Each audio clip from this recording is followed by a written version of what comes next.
उधर से किरण चौधरी वो कहते हैं जी मुझे तो कुछ भविष्य नजर नहीं आ रहा है कांग्रेस का हरियाणा में। देखो वो थोड़ी सी उनकी बेटी की टिकट कटने से थोड़ी पीड़ित है। यदि कुलदीप बिश्नोई आजकल बड़े बड़े दिल्ली दरबारों में जो है हाजिरियां लगा रहे हैं। नहीं, वो अपने सर्वाइवल की लड़ाई लड़ रहे हैं। जहाँ उनकी दखल होती थी वहाँ के लोगों ने कांग्रेस पार्टी उम्मीदवार को जिताया। इससे वो एक किस्म का मानसिक तौर पर कमज़ोर हो गए कि वोट तो तेरा खिसक रहा है कुलदीप बिश्नोई। हाँ, इसलिए जो है ना वहाँ वो जो है बड़े नेताओं से मिल रहे हैं या जो भी कर रहे हैं उनको, वो अपने आप को किसी तरीके से रिवाइव करने की कोशिश कर रहे हैं। क्योंकि इसमें इतने डाउन हो गए हैं, मानसिक तौर पर भी सामाजिक तौर पर भी इतने डाउन हुए हैं जो पहली बार इस तरह हुआ है। वरना चौबे बजनाल के परिवार के खिलाफ इतना नहीं जाते थे लोग जितना अब गए हैं। इससे सोचो देखो कितना बड़ा लोश एक आदमी हुआ। तो आदमी मुझे लगता है शायद डिप्रेशन में भी आ गया होगा, फ्रस्ट्रेशन भी आ गई होगी।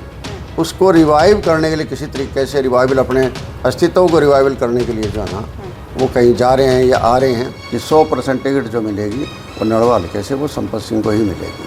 लेकिन आपके अलावा अनिल मान भी है, बड़ा जोरों शोरों से तैयारी कर रहे हैं, ऊपर से हाजिरी भी जो है ठीक ठाक जगह मार रहे हैं।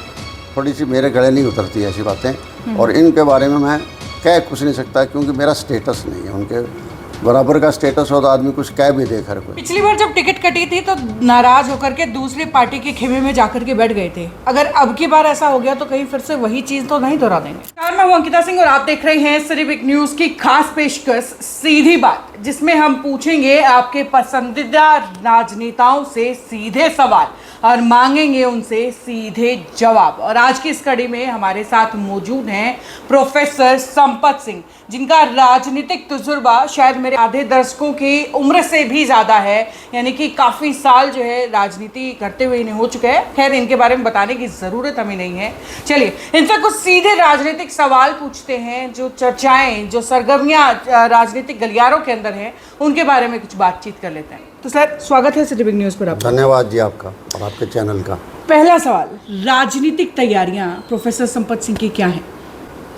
देखिए मेरी राजनीतिक तैयारियां हमेशा एक जैसी रहती हैं, लोगों की सेवा करने की होती है। मैं इन चीज़ों से ऊपर उठ चुका हूँ, बहुत साल हो गए राजनीति में आए हुए, 47 साल हो गए हैं, और चुनावी राजनीति में आए हुए तो 42 साल हो गए हैं जी। तो इसलिए ये सारे उतार चढ़ाव सब कुछ देख रखे हैं, और मालिक की दया से आज भी लोगों में एक मेरी अलग से पहचान है जी। तो इसलिए मेरी राजनीति तो 24 घंटे और 12 महीने चलती रहती है। कोई नई राजनीति नहीं कर रहा, जो करता रहा हूँ और वही है जन सेवा की है। ये करता हूँ। नलवा हल्के से चुनाव लड़ने की इच्छा रखते हैं या कहीं और से? देखिए मेरी इच्छा तो नलवा हल्के की है, क्योंकि नलवा हल्के के लोगों ने ऐसे वक्त मुझे प्यार दिया था जब मैं फतेहाबाद हल्के से और भट्टू हल्के से उनसे मैं चुनाव लड़ता था। चुनाव जीते हैं मैंने, वहाँ 5 चुनाव जीते थे। उसके बाद जब मैं कांग्रेस पार्टी में आया तो वहीं फतेहाबाद की बात थी कि फतेहाबाद से चुनाव लड़ाया जाएगा, लेकिन चलो भाग्य पता नहीं कहाँ ले जाता है आदमी को, तो मुझे चुनाव लड़ा दिया यहाँ नड़वे में। तो नड़वे के लोगों को मैं एहसान नहीं भूल सकता। उस टाइम सामने मेरे जो चुनाव लड़ रही थी वो लड़ रही थी चौधरी भजनलाल जी की धर्मपत्नी और कुलदीप बिश्नोई जी की माता जी श्रीमती जसमा देवी जी। उनके 35 गांव जो आदमपुर हल्के के होते थे वो नड़वा हल्के में आ गए थे। तो स्वाभाविक एक चिंता का विषय था कि वही घर के मालिक वो चुनाव लड़ रही थी, उन्हीं का एरिया था। लेकिन उसके बावजूद लोगों ने जो प्यार दिया और उत्साह बनाया और 11,000 वोटों से जो है इस एरिया में जीतना, ऐसे लोगों को मैं कैसे भूल सकता हूँ। इसलिए मैं चुनाव तो नड़वे से ही लड़ूंगा जी। पिछली बार जब टिकट कटी थी तो नाराज होकर के दूसरी पार्टी के खेमे में जाकर के बैठ गए थे। अगर अब की बार ऐसा हो गया तो कहीं फिर से वही चीज़ तो नहीं दोहरा देंगे? नहीं, अब नहीं, वो टाइम और था, वो टाइम अलग से था। मेरी टिकट कट गई थी। मैंने जीवन में पहली बार जो है ना ये देखा कि मुझे बिना चुनाव के रहना पड़ा। चाहे मैं चुनाव जीता हूँ चाहे चुनाव में हारा हूँ, लेकिन हमेशा मैंने चुनाव लड़े थे। पिछली बार मेरे लिए बहुत बड़ा एक शौक़ था और अब उस शौक़ से मैं उभर चुका हूँ। पार्टी की तरफ से बड़ा शौक़ लगा था कि भी तेरी टिकट कट जाएगी, तो इसका मतलब फिर राजनीति का रह क्या गया। उससे जो है ना स्वाभाविक है कि मेरा पार्टी से बिछोड़ा हुआ और मैंने मदद जो है उस टाइम बीजेपी कैंडिडेट की थी, और वो भी अधमने से, पूरे मन से नहीं की थी, अधमने से इसलिए की थी कि जिस आदमी ने मेरी टिकट काटी है उसका आदमी जीत के एमएलए कैसे बन जाएगा। स्वाभाविक है, बदले की भावना थी, और उस बदले की भावना की वजह से जो है ना मैंने वो चुनाव लड़ा था। आज वो मेरी नहीं है, मैं आज उन चीज़ों से अलग हो चुका हूँ। अब मुझे कोई इन चीज़ों की परवाह नहीं है कि टिकट पर मतलब आपका चुनाव लड़ेंगे या नहीं लड़ेंगे। 100% मुझे जो है ना अभी मैं अश्योर हूँ, मतलब एकदम मुझे मतलब संतुष्ट हूँ कि 100% टिकट जो मिलेगी वो नलवा हल्के से वो संपत सिंह को ही मिलेगी। लेकिन आपके अलावा अनिल मान भी है, बड़ा जोरों शोरों से तैयारी कर रहे हैं, ऊपर से हाजिरी भी जो है ठीक ठाक जगह मार रहे हैं। देखिए, मैं दूसरे के बारे में कुछ नहीं कह सकता, अपने अपने तरीके की राजनीति करते होंगे, मैं तो मेरे तरीके की राजनीति करता हूँ, लोगों की करता हूँ। मैं दूसरे के बारे में कोई टिप्पणी नहीं कर सकता, क्योंकि उन लोगों का मेरा कोई स्टेटस नहीं है, इसलिए मेरे लिए टिप्पणी करना भी जो है ना वो गलत हो जाएगा। क्योंकि मेरा जो एक कद है परमात्मा की दया से 6 बार मैं एमएलए रहा हूँ, और स्टेट के जितने इम्पोर्टेंट महकमे होते हैं जी सारे मैंने वो रखे हैं जी, और विपक्ष का नेता भी रहा हूँ मैं। बिल्कुल। और अब जो है ना कोई अगर मेरे सामने आगे जिक्र करता है किसी का चुनाव का, किसी के बारे में भी, तो वो बात थोड़ी सी मेरे गले नहीं उतरती ऐसी बातें, और इनके बारे में मैं कह कुछ नहीं सकता, क्योंकि मेरा स्टेटस नहीं है। उनके बराबर का स्टेटस हो तो आदमी कुछ कह भी दे हर कोई, उन लोगों के बारे में मैं नहीं कह सकता। ठीक है, अपने अपने तरीके से प्रयास कर रहे हैं, करने दीजिए उनको, ठीक है। हाल ही में आदमपुर और नड़वा दोनों हलकों के अंदर कांग्रेस जीत गई, क्या मानते हैं इसमें कांग्रेसी कार्यकर्ताओं ने मेहनत थोड़ी सी ज़्यादा कर ली थी, या ये नाराज़गी थी कुलदीप बिश्नोई के खिलाफ, इसलिए वोट जो है कांग्रेस के प्रत्याशी को मिले? सबसे बड़ी नाराज़गी थी मोदी जी के खिलाफ। ठीक। ये पहला चुनाव था जो उनके खिलाफ जो है ना लोगों ने वोट दिए हैं, और बहुत पुरजोर से दिए हैं, गुस्सा खा के लोगों ने दिए हैं। कुल मिलाकर के संपत सिंह ये मान रहे हैं कि कांग्रेस के खाते में वोट नहीं आए, सब बीजेपी की नाराजगी के वोट थे। नहीं, कांग्रेस के खाते में आए हैं। कांग्रेस ने जो अपने 5 न्याय दिए और 25 गारंटियां दी थी, इससे लोगों के अंदर एक भावना बनी, और पहली बार राहुल गांधी जी को ना देश के लोगों ने नेता माना है। चलिए, ये तो बात हुई राष्ट्रीय स्तर की।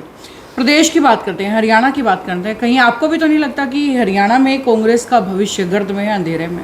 नहीं, कांग्रेस इस बार जो है ना अब अंदाजे नहीं लगा सकते कि कितने वोटों से कांग्रेस जीतेगी और कितने कैंडिडेट कांग्रेस के जीतेंगे। थम्बिंग मेजोरिटी जो है ना आएगी, उसमें हम ये नहीं कह सकते बीजेपी की तरह से कि 75 पार। हम एक बात कह सकते हैं कि 100% कांग्रेस की सरकार बनेगी, और लोग जो है ना जिस तरह चुनाव लोगों ने वहाँ लड़ा है पार्लियामेंट के अंदर, इसी तरह यहाँ भी लड़ेंगे, क्योंकि लोग इस सरकार से तंग आ गए, कांग्रेस से उम्मीद रखते हैं। पहले भी 10 साल कांग्रेस के चीफ मिनिस्टर यहाँ रहे, तो हर वर्ग को जो है ना खुश करने के लिए, काम करने के लिए हर वर्ग को हिस्सेदारी दी गई, और हर वर्ग को बढ़िया बनाया गया था। आप बोल रहे हैं 100% सरकार कांग्रेस की आएगी। 100%। उधर से किरण चौधरी इतनी बड़ी नेता रही हैं, कांग्रेस की काफ़ी पुरानी नेता हैं, वो कहते हैं जी मुझे तो कुछ भविष्य नज़र नहीं आ रहा है कांग्रेस का हरियाणा में। देखो, वो थोड़ी सी उनकी बेटी की टिकट कटने से थोड़ी पीड़ित है, तो आज कोई आदमी पीड़ित होता है, उदास होता है, तो कई बार ऐसे शब्द निकल जाते हैं। बाकी किरण चौधरी कांग्रेस की लीडर हैं, सीनियर लीडर हैं, और बाकायदा चुनाव भी लड़ेगी, और शायद चुनाव जल्दी बीजेपी की भी होने वाली है। नहीं, बीजेपी बिल्कुल नहीं जाएगी। वो बहुत पुराना परिवार, बंसीलाल जी का परिवार पुराने कांग्रेस के अंदर है। बातचीत होती है कभी किरण चौधरी से?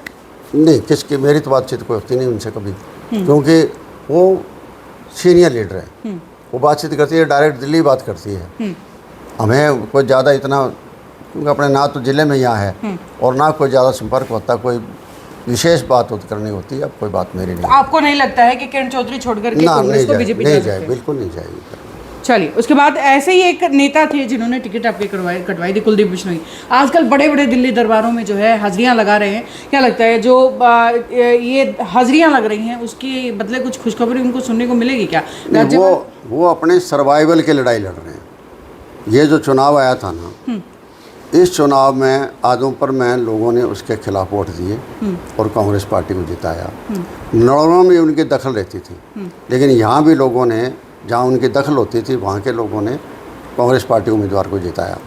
इससे वो एक किस्म का मानसिक तौर पर कमज़ोर हो गए कि वोट तो तेरा खिसक रहा है कुलदीप बिश्नोई। हाँ, इसलिए जो है ना वहाँ वो जो है बड़े नेताओं से मिल रहे हैं या जो भी कर रहे हैं उनको, वो अपने आप को किसी तरीके से रिवाइव करने की कोशिश कर रहे हैं, क्योंकि इसमें इतने डाउन हो गए हैं, मानसिक तौर पर भी सामाजिक तौर पर भी इतने डाउन हुए हैं। जो पहली बार इस तरह हुआ है, वरना चौबे बदनौल के परिवार के खिलाफ इतना नहीं जाते थे लोग जितना अब गए हैं। अब देखिए सही आप, बाई इलेक्शन हुए कितने दिन हुए, थोड़े दिन हुए थे, उसमें तो हम 15-16 हज़ार से हारते हैं कांग्रेस पार्टी, और अब कांग्रेस पार्टी 6,000 से ऊपर से जीतती है। इससे सोचो देखो कितना बड़ा लोश एक आदमी को, तो आदमी मुझे लगता है शायद डिप्रेशन में भी आ गया होगा, फ्रस्ट्रेशन भी आ गई होगी। उसको रिवाइव करने के लिए किसी तरीके से रिवाइवल, अपने अस्तित्व को रिवाइवल करने के लिए जो है ना, वो कहीं जा रहे हैं या आ रहे हैं, वो बहुत जाने उनसे, क्योंकि हमारा तो कोई वास्ता है नहीं। वो बीजेपी में आज के दिन है। अब बीजेपी उनको कहाँ रखती है कहाँ नहीं रखती है, वो बीजेपी जाने और वो कुलदीप बिश्नोई जाने। एक राजनेता के तौर पर आपकी राय जानना चाहती हूँ कि अगर जिस तरीके से लोकसभा में इग्नोर किया गया, उसी तरीके से अगर राज्यसभा के लिए भी इग्नोर कर दिया गया, तो कुलदीप बिश्नोई के कैरियर का क्या रहेगा? देखिए मुझे नहीं पता, अब राज्यसभा में तो उनकी पार्टी जाने किसको देनी है किसको नहीं देनी, हमको इसमें दखल नहीं दे सकते। लेकिन राजनीति का जहाँ तक सवाल है, राजनीतिक तो जब से चौबे बदनौल की डेथ के बाद जो है ना, धीरे धीरे धीरे धीरे धीरे कट रहे हैं, क्योंकि लोगों में रहता नहीं है। ये कभी भी आप यूँ बताओ मुझे, इस चुनाव से पहले जब टिकटों का जिक्र चला था, कुलदीप बिश्नोई कभी टिकट का नाम आया था? कहीं नहीं था। ये बाद में जो टिकट दे दी गई रणजीत सिंह को, उसके बाद आया, हमें दी नहीं, मांगी किसने थी, नाम हमने तो कोई देखा नहीं अखबार में कभी। अखबार में कभी भी आपके मीडिया के थ्रू, सोशल मीडिया के थ्रू की हमने ये नहीं सुना कहीं भी कुलदीप भी कैंडिडेट है बीजेपी का। वो बाद में मुद्दा पता नहीं कैसे बनाया, कहीं नहीं था, ये कैंडिडेट का नामों में नहीं था। नाम आते थे कैंडिडेट के, मानते हैं रणजीत सिंह का नाम भी नहीं था।